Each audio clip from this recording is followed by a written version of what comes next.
So, good day everyone. So, this is my group. This is my member, Lovely Jean Cantre, Francis Iduvas, Kien Very, and Monica Bautista. So, today we're going to present our CBLM or curriculum-based learning material. So, please proceed to our presentation. So, this is our CBLM. For the first reporter, you may now proceed.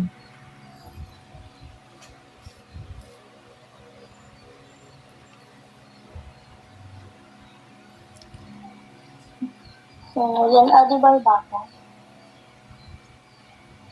So, yan, paano? I am Lovely Jean Cantre and I am going to present the first part of our CBLM. So, makikita natin dito sa front page yung competency-based learning material together with the logo of the school. So, under this, makikita po natin dito yung sector. Under Ayan, sector, processed food and beverages, qualification title, food processing NC1. So makikita po natin ito sa front page ng ating PR. Next is yung unit of competency, work with others. Given po to, or ito po yung napili namin unit of competency. Module title, working with others. So yung work with others, ginawa lang po namin siyang present participle. Kaya po siya naging working with others. So makikita din po natin dito yung name ng school and yung address. So next po.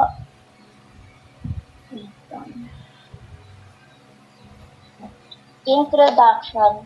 How to use this competency-based learning material. So dito po sa introduction namin, pinapi lang po namin siya sa template na binigay sa amin ni Sir. Pero hindi po lahat pinapi namin. Meron kami ditong binago, especially po yung mga naka-highlight. Pinalitan namin siya ng unit of competency namin, yung qualification title namin. So next. List of competency. So sa list of competency mula basic, common, and core, pinapi lang po namin ito sa TR. Makikita po natin ito sa TR. Nilagay po namin dito yung unit of competency, module title, together with code. Then yung naka-highlight, ito po yung pinaka-topic po namin or yung unit of competency po namin.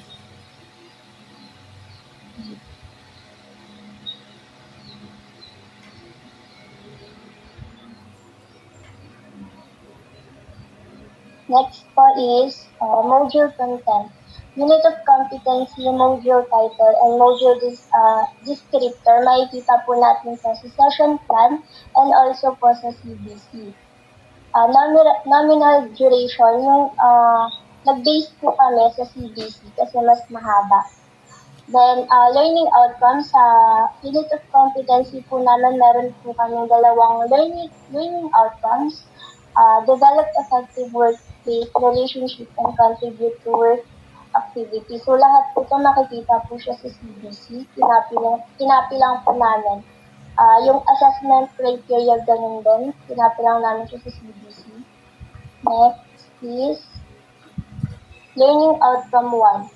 Develop effective workplace relationship. Andito po nakalagay yung mga contents, yung assessment criteria, so lahat po ito, nakuha lang po namin siya sa CBC. Doon lang po namin siya kinuha. Condition and assessment method. Makikita din po ito sa session plan, yung assessment method. Next, learning experience.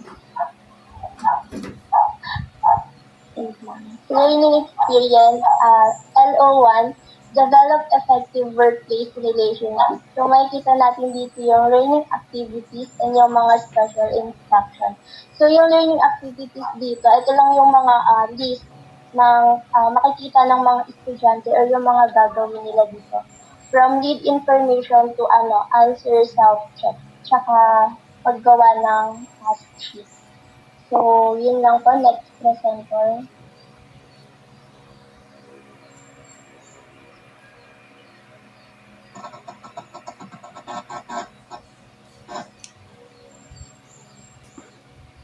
Ayan, so good day everyone. I am Monica Bautista and proceed tayo dito sa ating information sheet 2.1-1. So ito po yung aming title which is yung duties and responsibilities, and ang learning objectives namin is ayan, yung after reading this information sheet, you will be able to understand and define one's role, duties and responsibility in the workplace. So dito sa aming information sheet, nag-gather kami ng information sa Google, but we make sure na reliable sources yung kinuhaan namin. So ayan siya, duties and responsibilities, and then so on and so forth. Ayan, so pa-next ako.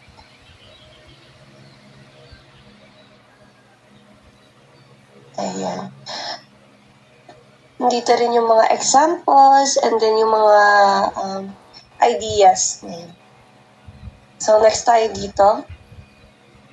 And after that,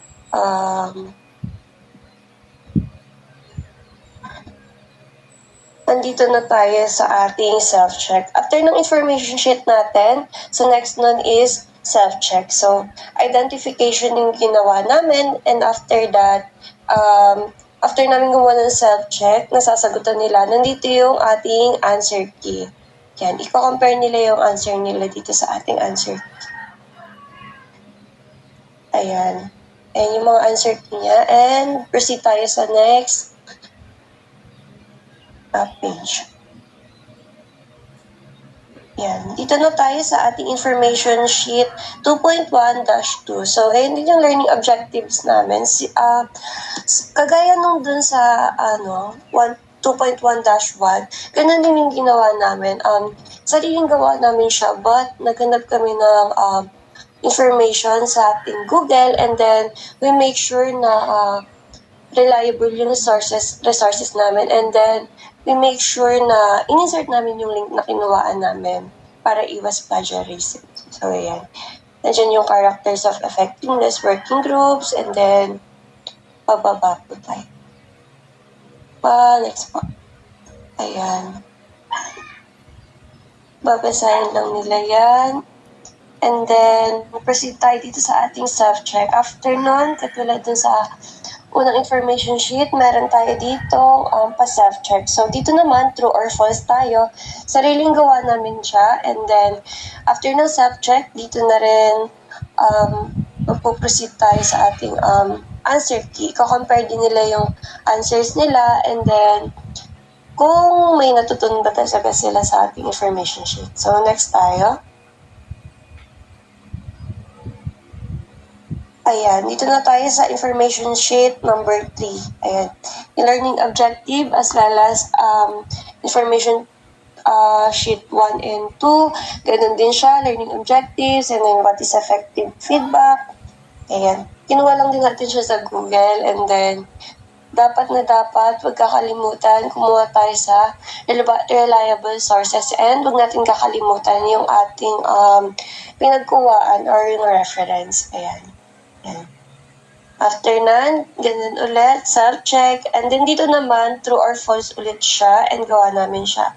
After nilang sagutan yan, compare nila yung answer nila dito sa ating answer key. And then, dito sa ating information sheet 2.3-4, ay 2.1-4 rather.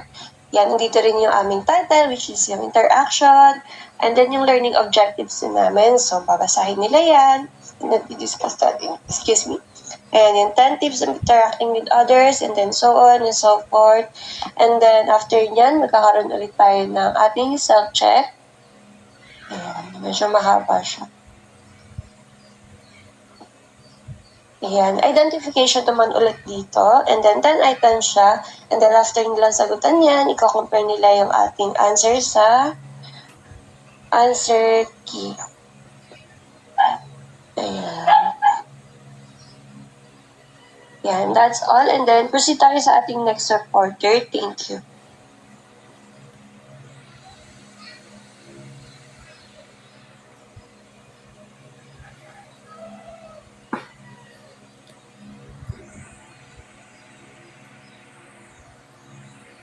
title is role-playing po. Wait So, lang!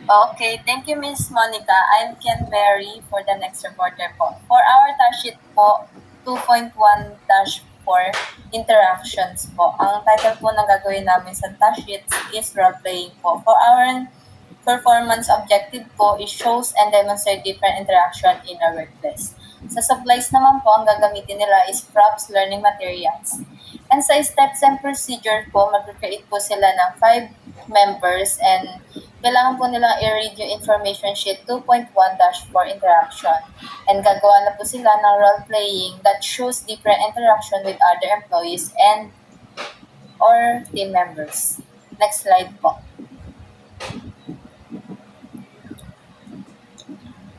For our performance criteria checklist po, ito po, presentation 30% satisfactory, good or poor. The overall performance is either excellent, cooperation is 20%, preparedness is 10%, delivery is 20%, and relevance is 20%. Total is 100. Next slide po.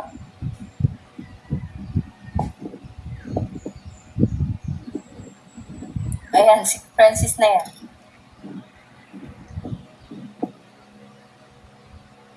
So, Ikaw na yung Princess, di ba?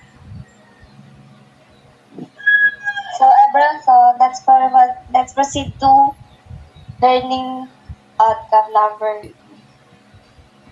So, contribute to work activities. So, ito po yung learning experience. So, may kita ng mga students kung ano yung mababasahin nila reading information sheet 2.1-1 and mga self-check. So, next slide po. Thank you.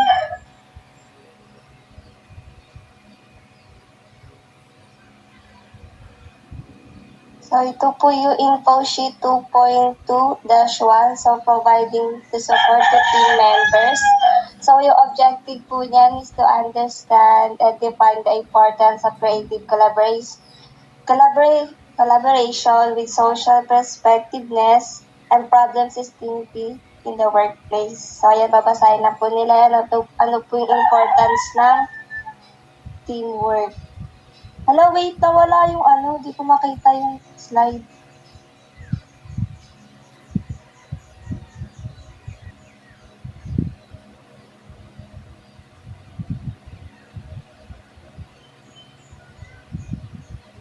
So, ayun po. So, babasahin po nila yan. Yan, how to support your team at work.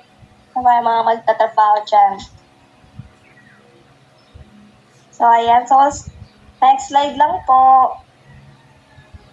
Then, after po nilang basahin yan, so, meron pong self-check. Ayan. True or false lang po yan. Then, kasunod po yan is yung key answer. So, dyan na po din malalaman kung may natutunan po ba sila sa nabasa po nila sa CBLF.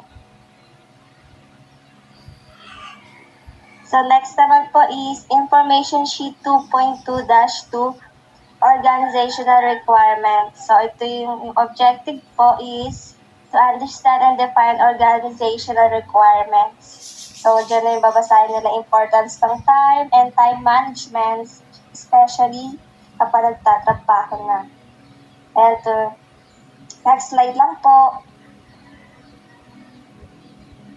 Yan, make you do your list, read your deadline, set your bedtime.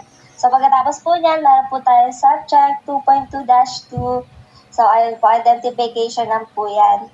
Then, sa baba po niyan, meron po answer key para malaman kung tama po yung mga sagot nila at kung may natutunan po sila.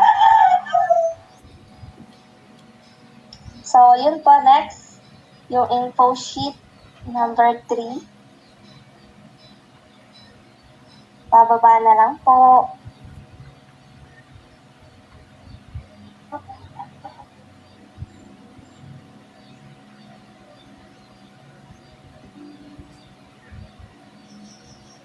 Wait lang, hindi na signal ko.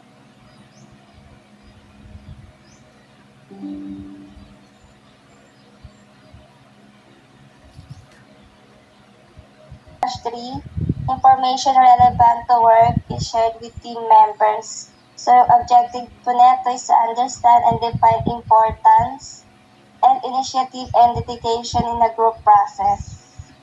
So, ayan. Malaman po na lang what the qualities you need to perform in a well work. Diyan natin malaman kung ano yung mga 21st century competencies. Ayan. So, babasahin lang po yan ng mga students. And next po niyan is subject.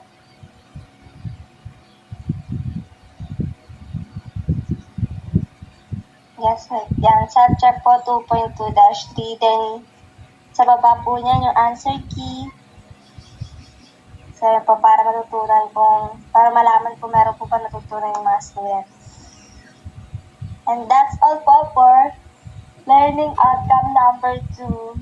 Thank you.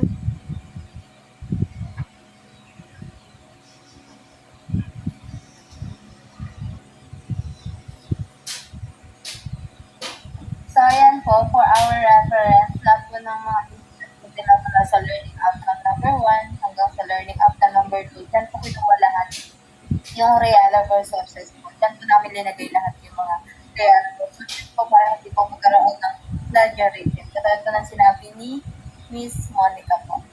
That's all. Thank you. So, good day everyone. So, kanina nga pala sa ginawa naming job sheet or task sheet, kasi yung topic namin na working on others is nasa basic competencies. So, nasabi ni Sir is yung basic competencies, wala siyang masyadong job sheet. So, ang ginawa namin para magkaroon ng job sheet tong CBLM na ginawa namin is gumawa kami ng own namin and binago namin siya sa session plan na kinuhaan namin. So, binago namin siya, naglagay din kami ng job sheet sa session plan namin and nagdagdag din kami sa CBLM. So, yun lang yung additional. So, thank you for listening and this is our presentation.